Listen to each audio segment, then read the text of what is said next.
Merhaba arkadaşlar, Developer Reaction kanalına hoş geldiniz. Bugün yeni bir video ile karşınızdayım. Kimi dinleyeceğiz bugün? The Warning dinleyeceğiz.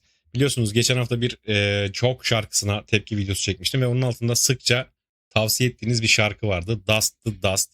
Bugün onu dinleyeceğiz arkadaşlar ve canlı performansta olmasını özellikle söylemiştiniz. O yüzden canlı performans olarak bu şarkıyı dinleyeceğiz.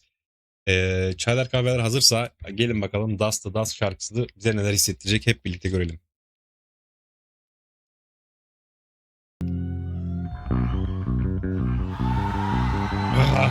¡Vamos, Ciudad de México! Oh.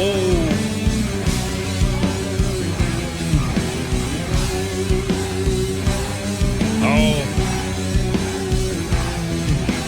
Hey, come on and walk this way. Look what Paul I söylüyor. prepared to show you. Let me. Aa! Çok özür dilerim durduğum için. Bunu beklemiyordum. Mükemmel bir bas yürüyüşüyle girdi ve sonra şarkı girdi ve Paul şarkıyı söylüyor. Ana vokalistimiz o anladığım kadarıyla. O yüzden tavsiye ettiğinizi düşünüyorum. Tekrar dinleyelim olur mu bu kısmı? Çok özür diliyorum bunun için. Harika bir şarkı dinliyorum şu an. ¡Vamos, Ciudad de México! Paul'un söylerken sesindeki çatallaşmaya bakın.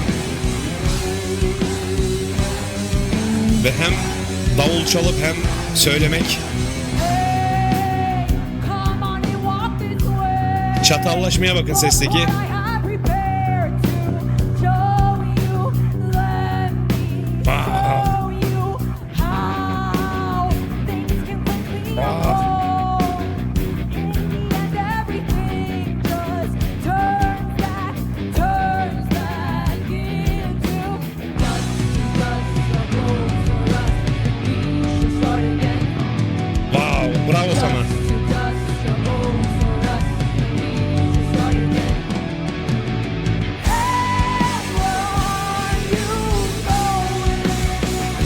Wow.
Bu kim ya?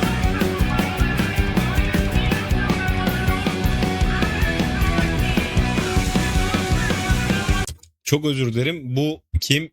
Bunu tanımıyorum.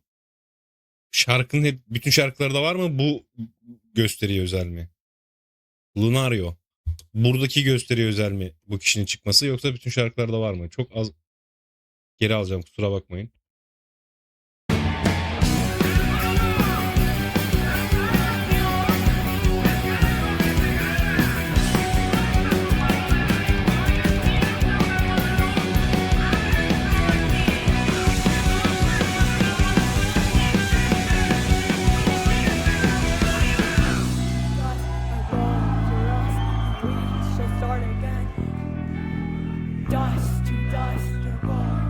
Wow.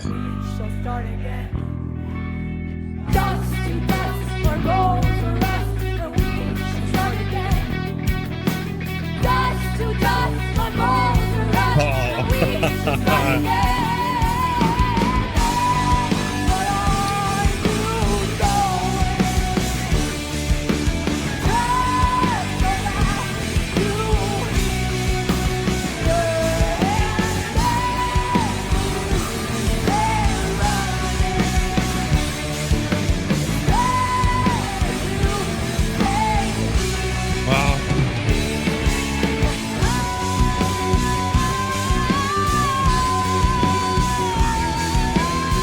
Wow.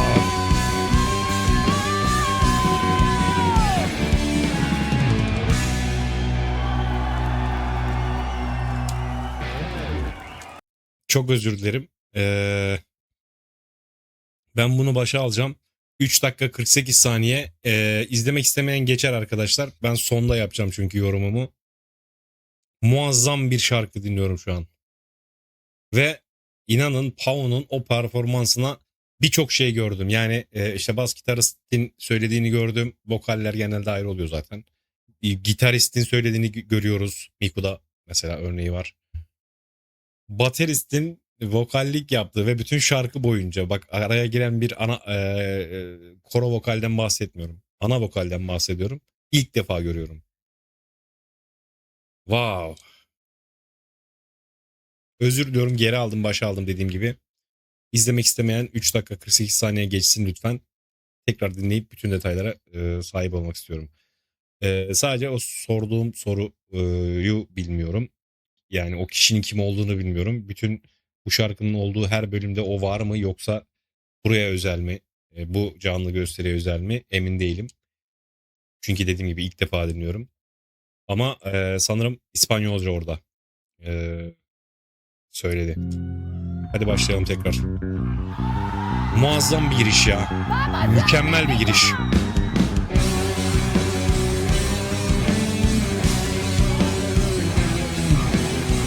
Aa.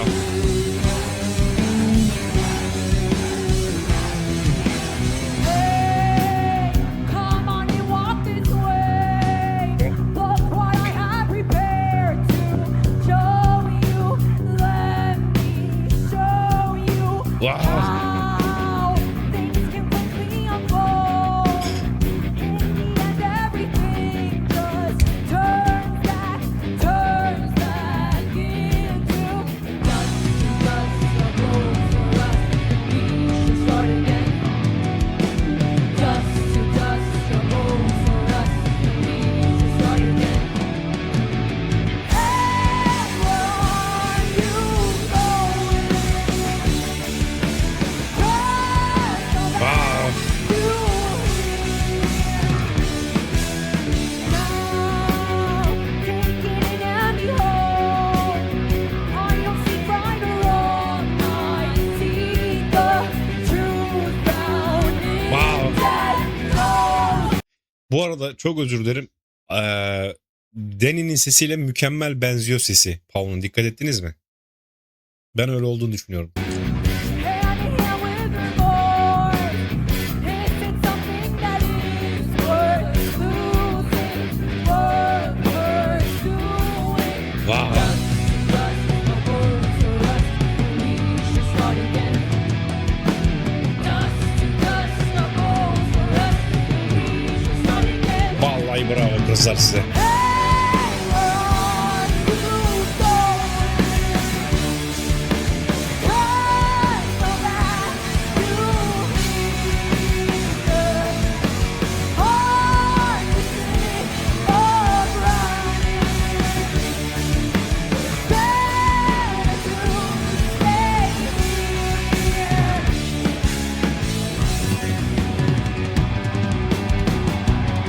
Aa, güzel solo.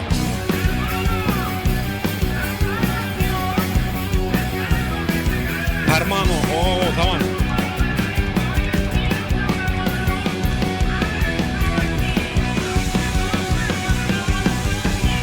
Wow.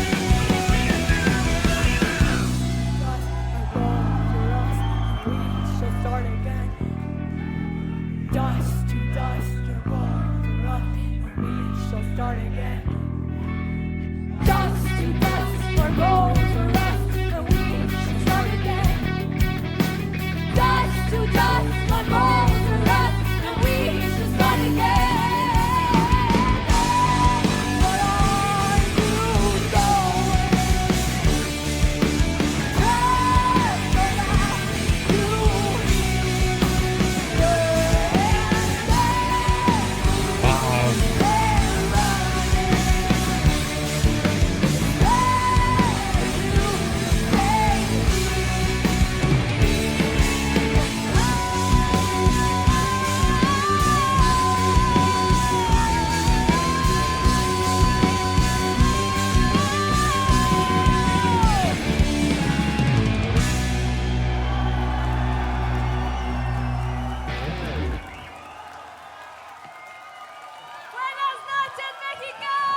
Evet.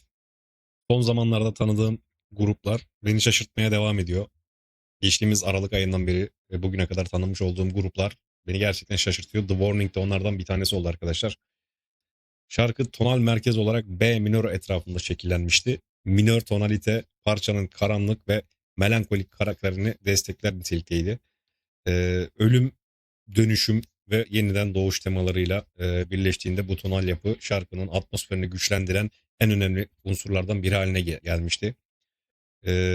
Yaklaşık 80 BPM'lik acele etmeyen, adeta ağır bir yürüyüş ya da kaçınılmaz bir sona doğru ilerleme hissi veren low tempo fakat yoğun bir ritim üzerine kuruluydu. Çift zamanlı da yaklaşık 155-160 BPM aralığında demek yanlış olmaz. Dinleyicinin hissettiği ise dediğim gibi 80 BPM civarında. Dört dörtlük standart bir yapıda başlasa da ritim senkronizasyonu ve senkoplu yapısı sayesinde şarkı göründüğünden daha e, dramatik tınladı açıkçası.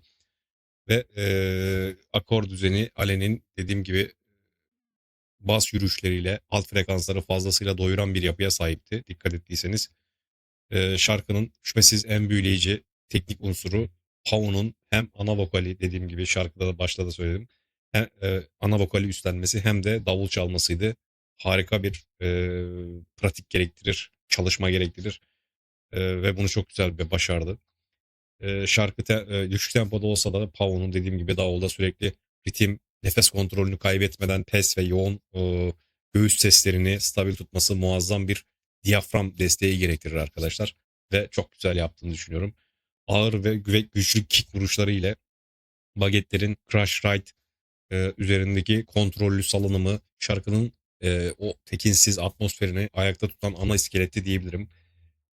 Gitardaki distortion yükünün azaldığı verse bölümlerinde Ali'nin bas gitarı melodik bir boşluk doldurucudan ziyade parçanın yürütücü motoru haline geldi dikkat ettiyseniz.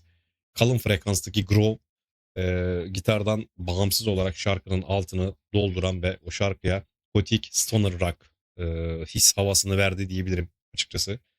Deni bu şarkıda teknik bir solodan ziyade atmosfer yaratmaya odaklanmış. Dediğim gibi verse kısımlarında da arpejler ve clean crunch tonlar hakimken nakaratta ve köprü bölümünde, köprü kısmında heavy rifflerle distortion patlaması yaşadık. Ve şarkının sondaki o gitarlar adeta bir ağıt niteliğindeydi arkadaşlar. En dramatik ve en vurucu yerlerinden biri İspanyolca okunan o bir adam dedim ya ben bu normalde var mı yok mu diye. O İspanyol'un çıkıp İspanyolca bir vaaz tonuna geçtiği köprü bölümüydü. Hermano, la salvación es algo que se gana. Kardeşim kurtuluş kazanılan bir şeydir e, dediği kısım harikaydı. Bu kısım dediğim gibi şarkının teolojik ve karanlık o alt metnini güçlendirirken şu an izlediğimiz gibi bir canlı performanslarda seyirciyi adeta hipnotize eden bir tiyatro sahnesine dönüştürür.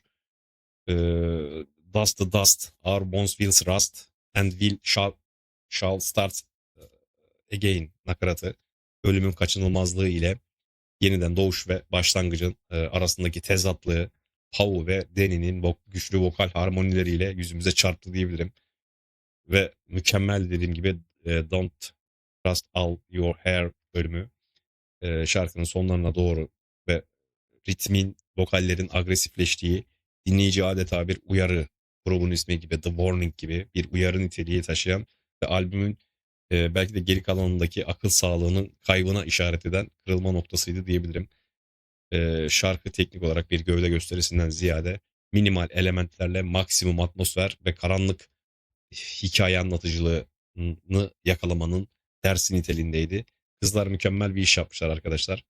Bu dediğim gibi bu grubu beğeniyorum açıkçası. Daha bu ikinci şarkılar ama bu iki şarkıda beni çekmeler. Hani ben size diyorum ya mesela bir şarkı başladığında ilk 30 saniye çok önemli. Sizi çekiyorsa bitmiştir iş diye. İşte burada da öyle. İki tane şarkı dinledim henüz. Ama muazzam keyif aldım. Onlar üstüne düşeni yapmış. Biz de üstümüze düşeni yapalım ve onları takdir edelim, alkışlayalım. Çok beğendim arkadaşlar. Keyifli bir şarkıydı. Umarım siz de keyif almışsınızdır. Sonraki videoda tekrar görüşelim olur mu? Hoşçakalın.